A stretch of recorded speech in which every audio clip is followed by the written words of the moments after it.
esta mañana, Padre, abre nuestros oídos espirituales para que podamos entender lo que nos quieres decir el día de hoy. Así que te damos gracias en el nombre de Jesús. Amén. Mis hermanos, bienvenidos. Este domingo vamos a seguir con el tema con la serie Descubriendo la visión de Dios. El día de hoy vamos a hablar sobre el tema de apartados para la visión. Vamos a traer un poco la historia de Israel para ponernos en contexto y para que ustedes puedan entender de qué es lo que va a hablar la palabra el día de hoy. Tenemos que darnos cuenta que el libro de Nehemías es un libro que está hablando sobre la restauración del muro de Israel. Y se preguntarán, ¿cuándo fue derribado ese muro o qué es lo que pasó? Fue muy sencillo. Una vez que el pueblo de Israel es sacado de Egipto, es llevado a la tierra prometida. En esa tierra prometida es construida la ciudad de Jerusalén, una ciudad maravillosa, dedicada a Dios. Dentro de esa ciudad se encontraba también el templo del Padre. Es necesario que una ciudad en esa época debía de ser amurallada porque estaba siempre amenazada por las personas que querían saquearla. Era importante que el muro sea lo que contenga y que mantenga fuera a las personas que quieren hacerle daño. El Señor, Padre Todopoderoso, bendijo a Israel, pero a la vez que lo bendijo, les dijo que si ustedes no obedecían la palabra que Él había dado, los mandamientos que Él había dado, iban a ser erradicados de esa tierra, iban a ser sacados de ahí, iban a ser llevados a otras naciones, en donde ellos iban a ser fuente de burla de otras personas. Cuando el Señor Padre Todopoderoso señala esto, sucede que Moisés da la ley y en la ley está escribiendo lo que él quería mostrarle al pueblo, que eran los mandamientos. Una vez que ellos tenían esos mandamientos, era imperativo obedecerlos, porque en el caso de no hacerlo, iba a venir una maldición contra ellos. También veíamos en el libro de Nehemías, y sobre todo en la semana pasada, que la pastora nos hablaba de que el pueblo se agolpó como una sola persona y comenzó a escuchar al profeta Esdras, cómo hablaba de la palabra. Y ellos se comenzaron a llorar. Tal vez se pregunte, ¿pero por qué lloraban? Al hablar de la palabra, al hablar sobre las leyes, ¿por qué lloraban? Es necesario entonces que nosotros leamos un poquito de lo que está en Deuteronomio, en el libro de Deuteronomio, capítulo 28, desde el versículo 15. Entonces, el momento que Esdras estaba de pie, dice que estaba hablando sobre la ley al pueblo y que él habló por 6 horas y que después de eso el pueblo comenzó a llorar. Imagínense que ustedes, después de tanto tiempo, que hayan salido de su nación, que hayan salido de su país, que hayan sido vituperados en otro lado y les permiten nuevamente venir acá, a donde ustedes son originarios, y pueden escuchar por qué fue fundado ese pueblo, por qué fue fundada esa nación. Lo que les voy a leer aquí fue escrito más o menos 1500 años antes de Jesucristo. Y esto, en el momento que Esdras comienza a narrarlo, fue más o menos como en el 500, 600 antes de Cristo, 1000 años. Esto es como una profecía que el Señor les indicó a ese pueblo de Israel. Y decía así, Deuteronomio 28:15. Pero acontecerá, si no oyeres la voz de Jehová tu Dios, para procurar cumplir todos sus mandamientos y sus estatutos, que yo te intimo hoy, que vendrán sobre ti todas estas maldiciones y te alcanzarán. Inmediatamente el Señor está dando ya un mensaje y una amenaza, diciéndole a Israel que iba a haber una consecuencia en el caso de que ellos no cumplan su ley. Podemos avanzar de ahí al versículo 36 de Deuteronomio 28, en el que dice, Jehová te llevará a ti y al rey que hubieses puesto sobre ti, a nación que no conociste, ni tú ni tus padres, y allá servirás a dioses ajenos, al palo y a la piedra. Y serás motivo de horror, y servirás de refrán y de burla a todos los pueblos a los cuales te llevará Jehová. Esta ley fue entregada a Moisés, como les decía, 1000 años antes. Ya estaba escrita esa profecía. Saltémonos de aquí al versículo 41. Hijos e hijas engendrarás, y no serán para ti, porque irán en cautiverio. Ya en ese tiempo se estaba hablando de que esas personas que iban a estar en esa nación iban a ser sacadas, iban a ser extraditadas.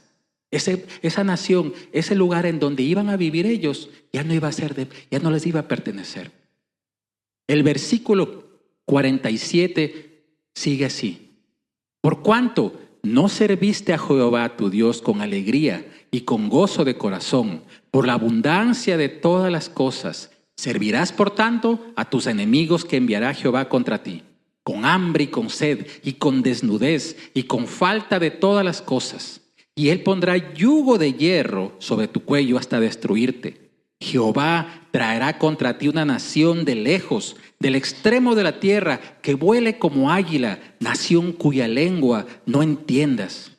Gente fiera de rostro, que no tendrá respeto al anciano, ni perdonará al niño.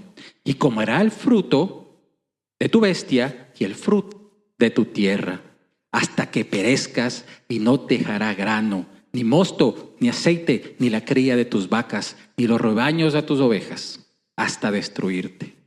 Pondrás sitio a todas tus ciudades hasta que caigan tus muros altos y fortificados en que tú confías. En toda tu tierra sitiará pues todas tus ciudades y toda la tierra que Jehová tu Dios te hubiere dado. Y comerás el fruto de tu vientre, la carne de tus hijos y de tus hijas que Jehová te dio, en el sitio y en el apuro con que te angustiará tu enemigo. El pueblo que había regresado del exilio de Babilonia estaba escuchando esto y entendió cuál fue la maldición que dio el Señor por el pecado de sus antepasados. Y es por eso que ellos lloraban. Y ellos por eso que con esa profecía se dieron cuenta que ellos fueron sacados de su tierra, llevados a otros lados con otras costumbres.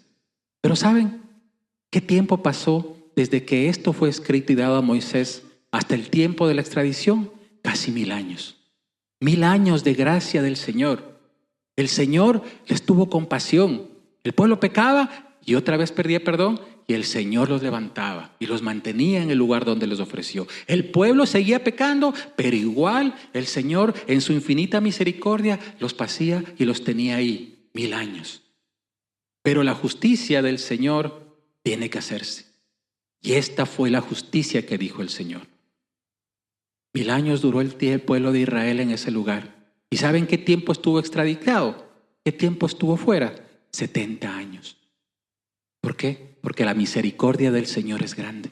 Fue un tiempo pequeño para todo el que vivieron ellos en la tierra prometida. Pero tal vez te preguntes, ¿por qué pasaría este mal? ¿Por qué me pasa esto a mí? Porque la justicia del Señor es certera, viva y eficaz, y era necesaria para que el pueblo de Israel se dé cuenta de su pecado. Es ahora que Esdras y también Nehemías regresan otra vez a Jerusalén, levantan los muros, levantan nuevamente el templo, y en esa parte es la que estamos. Esa es la parte que vamos a hablar el día de hoy. Ya les habían hablado de la palabra, les habían dicho que es necesaria leer esa palabra, pero no solamente leerla, decía la pastora, así que no, que había que estudiarla. Así se tomaron a los líderes y comenzaron a enseñarle la palabra. Una vez que se enseñó la palabra, estos líderes se comprometieron y dijeron que ellos iban a cumplir esa ley. Y es por eso que ellos ahora son apartados o llamados para esa visión que tiene Dios. Tú en este momento que estás aquí eres apartado. El Señor te ha llamado. Al ser apartado eres santo. Y es por eso que ahora es necesario que recuerdes el compromiso que tienes ante el Señor. Y aquí también estos líderes del pueblo de Israel hacen un compromiso. Y vamos a ir leyendo de versículo en versículo para que vean qué es lo que debían de hacer. Ser apartados no es solamente que tienes un grado alto o que eres diferente al resto. Claro que sí. Pero ese tipo de privilegios también te demandan a ti cosas que debes de hacer. Y estas son las cosas que debes de hacer y que te dice el Señor. Primer punto, ser apartado significa tener, ahí tenemos una liñita, mis hermanos, en sus hojas. Ser apartado significa tener una vida distinta. Cuando tú ya eres parte del Señor y tú te has entregado a Él, ya no puedes llevar la vida que tenías antes. Eres una nueva criatura en Cristo. Esas amistades, ese tipo de costumbres que tenías, debes de dejarla atrás. Porque ahora has sido comprado a precio de sangre para Jesucristo. Eso lo entendieron esos líderes. Y miren lo que dice aquí en Nehemías, capítulo 10, versículo 28. Y el resto del pueblo, los sacerdotes, levitas, porteros y cantores, los sirvientes del templo y todos los que se habían apartado de los pueblos de las tierras a la ley de Dios, con sus mujeres, sus hijos e hijas, todo el que tenía comprensión y discernimiento. A esta parte en la que dice, y todos los que se habían apartado de los pueblos de las tierras a la ley de Dios, es los que se habían separado y se habían juntado con gente pagana. ¿Qué es esa gente pagana? Esa gente que no creía en Dios, que adoraba a otros dioses. Y sobre todo, al alejarse o estar unido con esos paganos, se olvidaron de la forma de adoración al Señor. Una vez que tú has sido apartado, mi hermano, es importante que ya no puedes juntarte con esas personas que te llevan a hacer cosas que son indebidas, que son cosas que no agradan a los ojos de Dios. Inmediatamente el Espíritu Santo comienza a moverse en ti y te comienza a dar cuenta que las cosas que están haciendo no son buenas, no son de edificación. Muchas veces hasta la misma familia que comienza a reunirse hacen cosas que no son agradables a los ojos de Dios. Pero como tú eres parte de esa familia, te involucras y las haces. Lastimosamente, no debe de ser así. Si tú ya has sido apartado, conoces la ley de Dios, es necesario ese llamamiento a no participar en ese tipo de cosas. Es triste y doloroso, pero la palabra dice así. Cristo mismo dijo que se iban a negar entre familias, que se iban a apartar entre familias. Pero no te preocupes por eso, hermano. ¿Sabes por qué? Porque tú eres una lumbrera, eres algo distinto y eres ejemplo a seguir. Tal vez en ese momento te sientas totalmente cohibido, te sientas atemorizado o tal vez dejado a un lado. Pero tú sabes que esa luz no se apaga y esas personas van a ver en ti algo diferente. El versículo 29 dice, se reunieron con sus hermanos y sus principales para protestar y jurar que andarían en la ley de Dios, que fue dada por Moisés, siervo de Dios, y que guardarían y cumplirían todos los mandamientos, decretos y estatutos de Jehová nuestro Señor.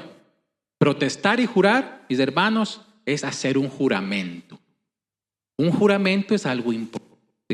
No es solamente de decir, en este momento me comprometo. Un verdadero juramento es decir, lo voy a hacer y me mantengo en mi palabra.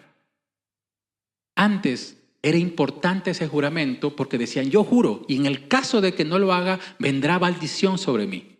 Hoy ya no tenemos esas costumbres, pero sabemos que si tú te has comprometido a hacer algo ante los ojos del Señor, el Señor te va a demandar eso.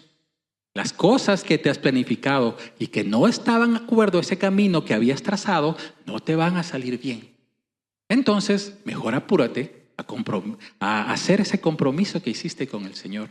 Y no lo dejes para después, sino hazlo ya. Guardar y cumplir los mandamientos están aquí en su palabra. Debemos de saber que estos mandamientos que el Señor nos ha dado son indispensables. Dirás, ahora vivo bajo la gracia, mas no bajo la ley. Pero Cristo también dijo que no va a pasar ni una coma de esta ley, que deben de ser cumplidas. Pero tú tienes algo a tu favor. La ley ya no la vas a cumplir por obligación, sino por amor. Porque Cristo en su infinita misericordia te rescató y te quitó los pecados. Entonces, en contraprestación, no lo haces por temor, sino por amor. Por el amor que le tienes a nuestro Señor, cumple sus mandatos, cumples esa ley. Si todavía sientes que esta ley es demasiado difícil de llevarla, demasiado difícil de tenerla sobre tus hombros, todavía no has comprendido el amor. Muchas veces a nuestros niños pequeños los cuidamos y les decimos que no hagan ciertas cosas. A nuestros jóvenes y adolescentes no los dejamos a ir a otros lados. Ellos piensan, es que nuestros padres son malos, dejan disfrutar de la vida. Pero nosotros lo que hacemos es amor. Tenemos tanto amor por ellos que los cuidamos, que los protegemos. Ellos todavía no se dan cuenta. El Señor mandó esta ley para ti por amor, porque sabe que tú necesitas cuidado. Cúmplela con el deseo de agradarle. El segundo punto, mis hermanos, es el estar apartados implica tener un compromiso. En esa parte pongan compromiso, un compromiso en cumplir los mandatos. Una vez que tú ya has hecho ese juramento y te has dicho yo me comprometo a hacerlo, por lo general siempre van a venir problemas en tu vida que ves que no vas a querer hacer eso. Y ves que eso es demasiado imperioso para ti y te tocará saltarlo. No te podrás cumplir porque se presentó una cosa tan difícil que no es necesario. Pero el compromiso se va desarrollando con el tiempo. Tal vez sea demasiado difícil ahora, pero si tú tienes la disciplina y te mantienes, ese compromiso se mantiene aquí. Por ejemplo, nosotros tenemos un día para adorar al Señor y tú has escogido que sea este domingo. Entonces, tú ya tienes domingo a domingo un compromiso con el Señor. Entonces, sabemos que tal vez ese día cumpleaños alguien, se te pasó un problema y no puedes cumplir tu compromiso. Pero las personas que ya estamos aquí muchos años y seguimos aquí comprometidos en la obra de Dios, al parecer, parece que ya en estos domingos la gente nos dejó de preguntar si es que quieres venir a mi fiesta o si quieres, porque saben que les vamos a decir no. Entonces, ellos se han adecuado a nuestros horarios, tal vez nos llamaran un sábado, o tal vez dice, ellos pueden el domingo en la tarde. A través del tiempo ese compromiso se ha mantenido, porque tú has mostrado fidelidad en lo mismo. Y poco a poco te das cuenta que el venir acá es algo natural, es algo que no te imaginas. Hay veces que un domingo que no hubo aquí culto porque pasó algo, me levanté temprano y me dije, ¿qué es lo que tenía que hacer hoy? Algo me falta hacer hoy. Claro, la iglesia. 2.1 dice así, no contaminarnos con el mundo. Aquí es algo interesante porque veamos lo que dice el versículo 30.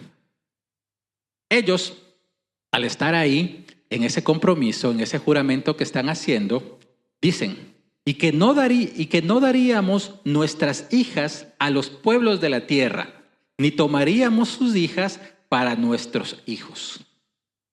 Desde un principio el Señor les dijo al pueblo de Israel cuando entró a la tierra prometida, no deben de casarse con otros pueblos, deben de mantenerse los matrimonios dentro del pueblo, de preferencia dentro de las mismas tribus.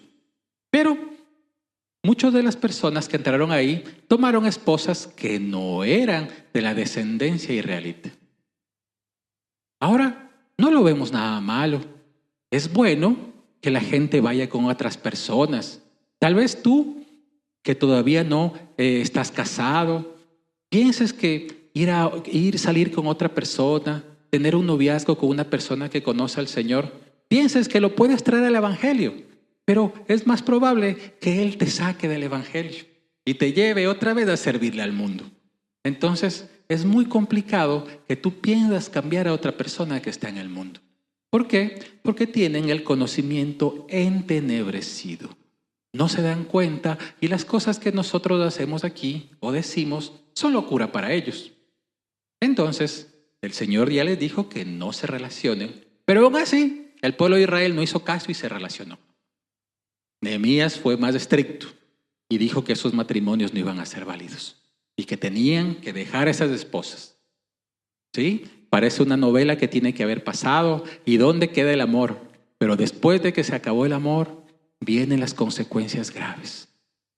Cuando alguien está enamorado de esa persona y tiene amor por esa persona, ese amor pasional, no importa familia, amigos, religiones, culturas, pero déjate pasar 5, 10 años, ya comienza a pesar eso. Las esposas tienen algo muy importante. Por lo general, los esposos nos hacemos de las costumbres de las esposas. Tomamos las cosas que a ellas les gusta hacer. Las cosas que cocinan, comenzamos a comernos nosotros. Y dejamos a un lado las costumbres o tradiciones que tenía nuestra familia y nos hacemos a la de ellas. Ahora, el pueblo de Israel, al tomar a esposas que no tenían el conocimiento del Señor, tenga por certeza que se iban a alejar, que no iban a estar cumpliendo los mandamientos, que no iban a estar comiendo la comida que para ellos era sagrada, que estaban comiendo cosas que para ellos eran impuras. Era imperativo y necesario salir de eso. Cuando hablamos aquí de no contaminarnos con el mundo, es de que si tú ya fuiste separado o estás fuera de esto, ya no debes estar viendo o ansiando cosas que te ofrecen afuera. Algo que no está de acuerdo con el Evangelio. Porque lo que probablemente hagas es no cumplir la palabra de Dios. Miren lo que dice el 31. Asimismo, que si los pueblos de la tierra trajesen a vender mercaderías y comestibles en día de reposo, nada tomaríamos de ellos en ese día, ni en otro día santificado. Y que el año 7º dejaríamos descansar la tierra y remitiríamos toda deuda. Esto es un aspecto económico del pueblo de Israel. El día del Señor, el Sabbat para ellos, nadie podía comerciar, no podían hacer absolutamente nada porque era el día de descanso. Pero astutamente decían, lo que pasa es de que como ellos no son judíos ni israelitas y nosotros solamente vamos a pagarles la mercadería nada más, entonces de verdad casi no hacemos nada. Nehemías fue más estricto, no se puede hacer ningún tipo de comercio. Ni siquiera con los mismos israelitas, ni con otras personas que vengan de fuera. ¿Por qué? Cuando nosotros vemos algo que afecta a nuestro bolsillo, decimos no. Lo que pasa es de que justo el domingo tengo el día del trabajo. Ese día tengo que trabajar, entonces lo dejo al Señor. Parece que mi jefe me ve a mí y me pone sábado y domingo los días que tengo que venir. Entonces, en cuestiones económicas no tienen nada que ver ni con religión ni con mi adoración al Señor. Entonces las ponemos de primero. Y así hizo el pueblo de Israel en ese momento, pero Nehemías señaló algo muy importante. Si tú has señalado ese día como de reposo o dedicado al Señor, hermano, no tienes que hacer nada más sino dedicarte al Señor. No dejes que la ambición o el dinero sea el que mueva tu vida. ¿Sabes por qué? Porque el Señor es el que provee. El Señor es el que te da. Si estás orando por trabajo, por provisión, y justamente el domingo es el día del trabajo, tal vez ese no sea tu trabajo. Primero ponga al Señor y vas a ver que con la fidelidad que le das a Él, el Señor te recompensará grandemente. Vámonos al siguiente punto. Contribuir, en el 2.2 dice, contribuir monetariamente en la obra del Señor. Entonces, como vemos, estamos hablando de esos líderes que ya escucharon la palabra, que saben los mandamientos que el Señor ha mandado y escucharon cómo el pueblo de Israel fue extraditado por pecar, por no cumplirlos y llevados a otro lado y tuvieron que sufrir mucho. Ellos ya no querían volver a pasar por eso, querían obedecer al Señor. Entonces comienzan a hacer por juramento estos compromisos. El versículo 32 dice así: nos impusimos además por ley el cargo de contribuir cada año con la tercera parte de un ciclo para la obra de la casa de nuestro Dios. Un ciclo es una medida monetaria. Es una medida que habla de un valor de plata.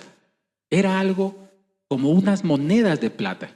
Por ejemplo, en ese tiempo, 30 ciclos equivalía a un salario, a un jornal de una persona, 30 ciclos. Estas personas quedaron en que se iban a imponer para contribuir a la obra de la casa, al templo del Señor, con una tercera parte de un ciclo. Sí, poquito, no era mucho, pero ya había un compromiso monetario, porque en ese tiempo era necesario que el templo se mantenga de alguna forma. Tenía que ser mantenido de alguna forma. Y en sí tiene que ser, hablaba de su estructura, de su mampostería, de sus pisos. No se iba a mantener por el tiempo, porque su mismo uso, el mismo acceso que daban a él, tenía que estar impecable. Entonces, de alguna forma, se daba un aporte monetario para que ese lugar esté bien. El 33 señala: para el pan de la proposición y para la ofrenda continua, para el holocausto continuo, los días de reposo, las nuevas lunas, las festividades, y para las cosas santificadas y los sacrificios de expiación por el pecado de Israel, y para todo el servicio de la casa de nuestro Dios. Ellos toman una responsabilidad, porque dentro de ese templo o dentro de ese espacio hay una adoración pública. Ahí, en ese momento, en el templo, era un holocausto diario. Todos los días se hacía holocausto, todos los días estaba prendido el fuego del Señor. Aquí ahora, en la actualidad, nuestro templo, en el lugar donde nosotros adoramos, tenemos ciertos días en los que venimos acá a adorar al Señor. Tenemos los días miércoles, los días sábados se reúnen los jóvenes, también los días domingos tenemos nuestros cultos. Pero en ese momento, todos los días, el templo demandaba ciertos gastos. ¿Y cómo tendrían que ser cubiertos? Por las personas, los israelitas, los que se comprometieron a estar ahí. Aportaban de una manera monetaria, porque no podían dejar otra vez que ese lugar de adoración baje, que no se haga nada. Tanto les había costado venir de otro lado, restaurar el templo, y no lo iban a dejar que desaparezca. El culto que nosotros hacemos aquí a nuestro Señor es importante, porque aquí hablamos de la palabra. Los días miércoles oramos por nuestros hermanos. Los días sábados, aparte de los jóvenes, se reúnen los varones. Y hay otro tipo también de cosas que hacen las hermanas. ¿Cómo es la forma que nosotros debemos de llevar este culto racional? O un aporte a eso, porque eso no se cubre de la nada. Y las personas que han hecho un compromiso con el Señor saben que tienen que mantenerlo y llevarlo adelante, porque de esta manera impactan a otras personas que no conocen del Señor. Tal vez tú no quieras salir a predicar, tal vez tú no quieras participar en una prédica o en un lugar de oración, pero ¿sabes qué? Puedes aportar para que eso se mantenga, para que se continúe. Es por eso que a estas personas se comprometieron a hacer ese aporte monetario. En el siguiente punto, en el 2.3, hay un aporte en persona. En esa parte pongan en persona. Aporte en persona para mantener una adoración continua. Versículo 34 dice, echamos también suertes los sacerdotes, los levitas y el pueblo, acerca de la ofrenda de la leña, para traerla a la casa de nuestro Dios, según las casas de nuestros padres en los tiempos determinados cada año, para quemar sobre el altar de Jehová nuestro Dios, como está escrito en la ley. En el tiempo de Moisés se habían señalado ya a cierta tribu para que mantenga el templo. Los levitas, los de la tribu de Leví, eran los encargados de llevar la leña, de mantener siempre el altar del Señor encendido, mantener las cosas bien, sin problemas. Pero en ese momento no había suficientes levitas, no había esas personas que les mandó el Señor a hacerlos. Entonces, viendo esa necesidad y esa falta, estas personas ya no van a aportar monetariamente, porque tal vez no lo tenían. Lo van a hacer en persona. Si tu hermano tal vez no puedes aportar monetariamente, tu aporte en persona es importantísimo. Tu aporte en oración es imprescindible. Aquí entendieron que para poder tener al templo bien, para mantener el altar siempre encendido, con la leña suficiente, se comprometieron y echaron suerte. Dice, este día te toca a ti, este otro día te toca a ti, y este otro día para ti. Pero no podían volver a dejar de caer eso, porque esto era lo que mantenía vivo ese lazo que tenían con el Señor. No lo podían dejar a un lado. Esa adoración continua, ellos era entendido que siempre el altar está encendido y sea un lugar en donde ellos puedan ir a confesar sus pecados y que sean perdonados. Ese aporte en persona es importantísimo, ya que de esta manera tú dejas a un lado las cosas que estás haciendo, que también son importantes, y asistes al lugar de adoración porque sientes que debe de haber una adoración continua, que otras personas también tienen una necesidad de venir acá y entregar sus vidas al Señor. El punto 2.4 dice, aportar con las primicias. Aportar con las primicias. El versículo 35 señala, y que cada año traeríamos a la casa de Jehová las primicias de nuestra tierra y las primicias del fruto de todo árbol. Estas personas apartadas y que conocieron del Señor y que se comprometen con el Señor, tenían el mandato de todas las cosas, de sus cosechas, de sus hijos y hasta de sus ganados, el primero que sea, debían de traerlo al templo. Ustedes se preguntarán, ¿cómo es eso, hermano? ¿El primer hijo? Sí, el primer hijo era dedicado al Señor. Claro que también había, que tú lo podías redimir, ¿no? Con cierta cantidad que tú aportabas monetariamente, ese hijo era redimido y era importante que sea redimido. La primicia, mi hermano, era necesaria, ya que de esta manera se alimentaba a las personas que estaban sirviendo en el templo. La primicia era dada para los sacerdotes. Recordemos que la tribu de Leví era la encargada de servir en el templo, pero el sacerdote era una persona de la línea directa de Aarón y era el único que podía celebrar el sacrificio y entrar al lugar santo. Entonces, los sacerdotes recibían la primicia del pueblo. Es para ellos que iban dirigidas. Y aquí se señala. En el 36. Asimismo, los primogénitos de nuestros hijos y de nuestros ganados, como está escrito en la ley, y que traeríamos los primogénitos de nuestras vacas y de nuestras ovejas a la casa de Dios, a los sacerdotes que ministran en la casa de nuestro Dios. Entonces el sacerdote que daba ese sacrificio, que era el intermediario, él no trabajaba. Él no tenía ninguna otra fuente de sustento. Entonces, a él iban las primicias. Tú también puedes traer tu primicia, mi hermano, de tu primer negocio, de tu primer salario que tengas en ese nuevo trabajo que tanto oraste. ¿Sabes? No estás tú perjudicándote ni perjudicando a tu familia. Estás dando honra al Señor, que es el que te provee todo.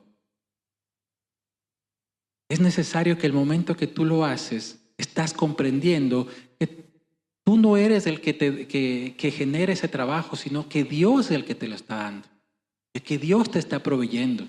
Y de esta forma lo estás honrando. Como dice, la primicia es una sola vez. La traes una vez al año.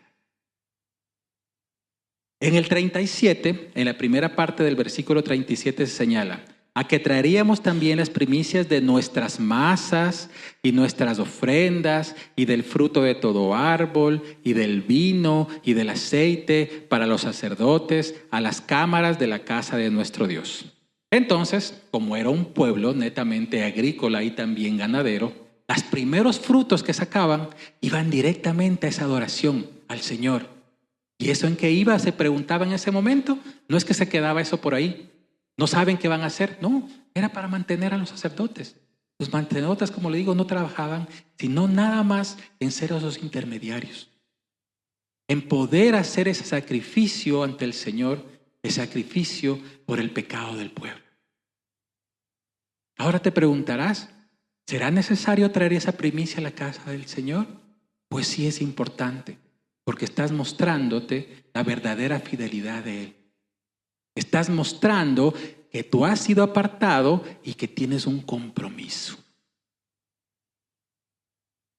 Hermano, si ya conoces la ley del Señor, ¿por qué no quieres cumplirla? Tal vez te estás dejando enceguecer por las cosas que dice el mundo, las cosas que dicen afuera, y tú no quieres que tu bolsillo sea tocado. No quieres que sea afectado económicamente. Nosotros, como personas que confiamos en el Señor, no debemos dejar llevar por esas corrientes que tiene el mundo, que no nos dejan ver la verdad. Es necesario que tú te pongas al frente y digas: yo lo haré. Si alguien de tu casa tal vez te dice no es así, no importa. Sé tú esa luz que los guíe y que vean que el Señor te va a bendecir porque tú cumples su ley. No porque traes aporte económico, sino porque estás obedeciendo su ley. Y no lo haces por temor, sino lo haces por amor. El siguiente punto, 2.5, dice entregar los diezmos. Ya habíamos hablado entonces de las primicias, que de ese aporte que tú das. Ahora vamos a hablar de los diezmos. Esto es algo muy controversial. Tal vez en muchas iglesias esto sea demasiado comprometedor. Pero si tú ya estás con el deseo de servir al Señor y quieres cumplir sus mandatos, es necesario que escuches esto, porque así lo dice el Señor y así lo manda. La siguiente parte del versículo 37 dice: y el diezmo de nuestra tierra para los levitas, y que los levitas recibirían las décimas de nuestras labores en todas las ciudades. Los levitas no tenían tierras, ellos no podían cultivar, no tenían ganado, estaban solamente dedicados a atender a las cosas del templo. De alguna forma tenían que vivir los levitas. Y era del aporte que hacía el pueblo hacia ellos. Y es la 10ª parte. ¿No saben lo que es la 10ª parte? Es un 10%. Se toma de una cierta cantidad de cosas o cosas monetarias y usted saca un porcentaje. Ese porcentaje, si tenemos aquí un 100, la 10ª parte, una parte bien chiquita de todo eso, era para los levitas. De verdad, el 10%, tú tal vez lo veas como mucho, pero no es así. Hay porcentajes más altos de descuento que dan las tiendas, del 20, del 30. Tal vez crees que es oneroso para ti un 10%. Pues de verdad no. También el momento que tú tienes separado tu diezmo, o sea, de lo que tú has ganado, tomas una décima parte para el Señor y honras al Señor, tú eres un buen administrador. Porque primero, apartas de ese 10% y el resto sí lo puedes gastar o lo puedes utilizar en las cosas que necesites. Muchas veces cuando se acercan y me dicen, ni siquiera para el diezmo tengo, entonces tengo que sentarme y decirle, tal vez no estás siendo un buen administrador de las cosas que el Señor te ha dado. Sentémonos. ¿Tienes problemas financieros? Demasiados. Ok. ¿Cómo está tu diezmo? No, hermano, si tengo problemas financieros, ¿cómo voy a dar el diezmo? Bueno, desde ahí vamos a tomar el asunto. Primeramente, separa eso. Y con el 90% que te queda en tus gastos. Muchas veces nuestros problemas financieros suceden porque nosotros no sabemos ni cuánto ganamos ni cuánto gastamos. Es así que al nosotros no saber ni siquiera esto, nuestras finanzas están totalmente mal. Nuestra economía está totalmente mal. Pero si tú tienes un compromiso y eres un una verdadera persona que está comprometida con la obra del Señor, vas a sentarte y calcular qué es lo que tienes y cuánto es lo que debes. Te animo, hermano, que si tienes ese tipo de problemas económicos o financieros, da tu diezmo. No te digo que el Señor te va a abrir las puertas de los cielos, de los tesoros y te va a caer dinero. No es así como opera. Pero la buena administración que vas a tener ahí, te vas a dar cuenta por dónde está fluyendo todo. El 38 dice, y que estaría el sacerdote, hijo de Aarón, con los levitas, cuando los levitas recibiesen el diezmo, y que los levitas llevarían el diezmo del diezmo a la casa de nuestro Dios, a las cámaras del tesoro. ¿Qué quiere decir eso? Que el levita recibe ese diezmo y de ese diezmo que recibe, él también saca un diezmo y se lo da para los sacerdotes. Porque de lo que recibió el levita, también está sacando un diezmo porque es necesario darle a los sacerdotes. 39. Porque a las cámaras del tesoro han de llevar los hijos de Israel y los hijos de Leví la ofrenda del grano, del vino y del aceite. En ese momento, como les digo que era una economía netamente agrícola, las cosas que se acumulaban tal vez eran más importantes, lo que es la comida, lo que es el aceite, los primeros frutos, ya que la gente no se alimentaba de plata ni de oro, se alimentaba de esos frutos. Todas esas cosas eran guardadas. Los sacerdotes tenían esa comida. Los levitas tenían esa comida. El pueblo, que sí tenía esa oportunidad de trabajar, también tenía guardado, pero también hacía comercio. Y en el comercio, o bien podían haber sido hecho por trueques, cambiar granos, por otro tipo de cosas, pero también podían ser pagadas monetariamente.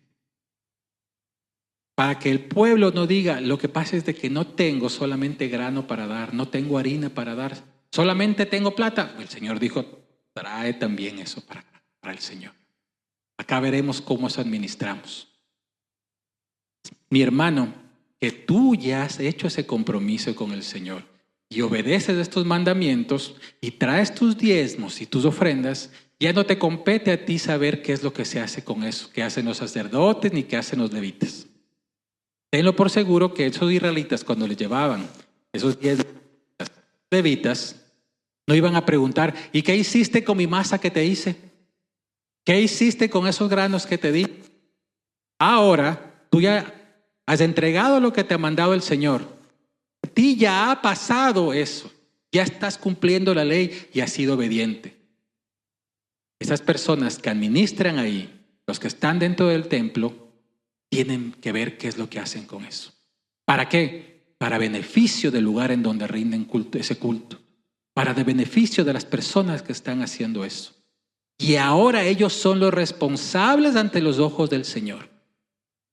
Hemos visto también que iglesias y pastores se han enriquecido desmedidamente. Han trasquilado a las ovejas. Y de verdad, eso es aterrador. La gente a nosotros nos ve y nos dicen, ¿eres evangélico? Sí, bueno. ¿Y tu pastor qué camioneta tendrá? ¿Cuántas casas tendrá? Lastimosamente ellos han tomado el nombre de Dios para sufructuarlo, pero ellos tendrán su juicio.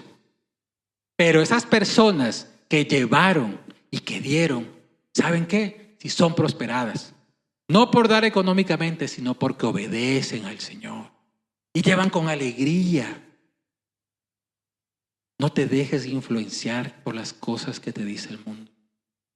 No te dejes influenciar, porque cada vez que tú comienzas a relacionarte con otras personas que no creen en el Señor, vas a escuchar cosas que tal vez te lleven a hacer cosas que no son debidas. Cúmplele al Señor, cúmplele esos mandatos. Hazlo, como te decía desde un principio, por amor, no por obligación ni temor. El Señor te ha rescatado, el Señor te ha salvado.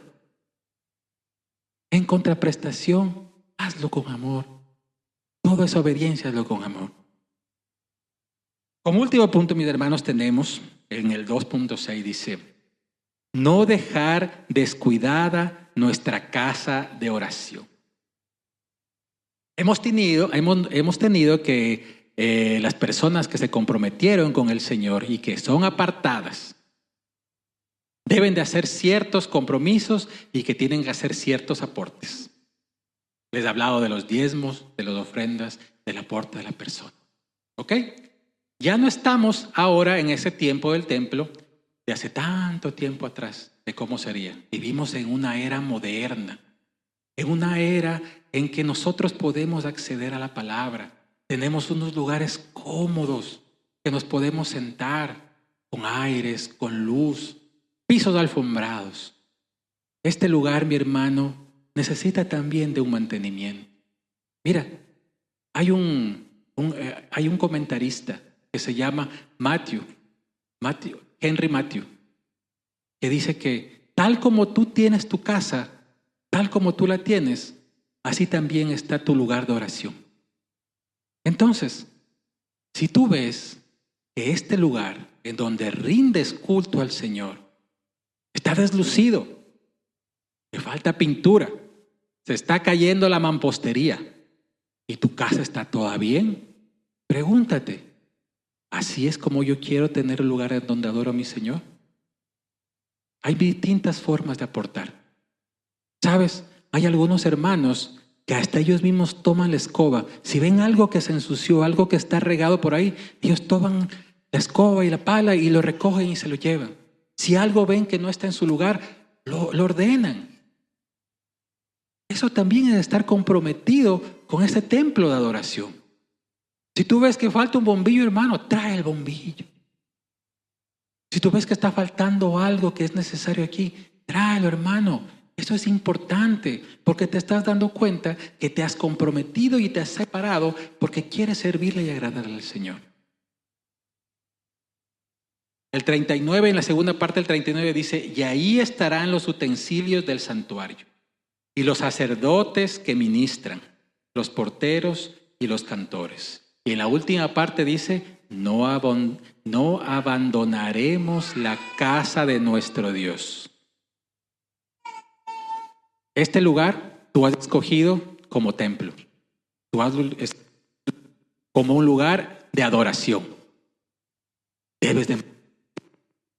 Si tu casa está bien, tú también puedes mantener este lugar.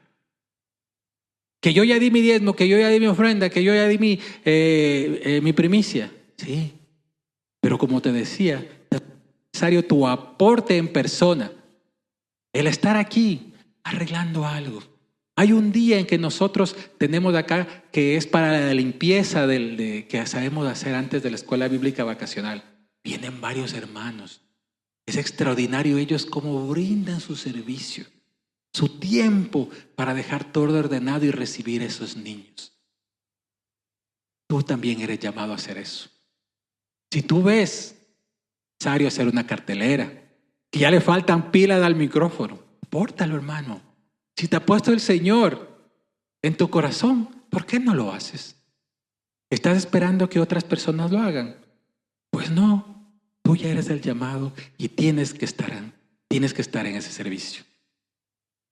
Ahora tengo que animarte y decirte que todo esto que nosotros estamos hablando y toda esta historia que estamos hablando de Nehemías, que el Señor los ha traído, que el Señor por su justicia tuvo que sacar a Israel, pero en su misericordia solo pasaron poco tiempo por fuera y regresa.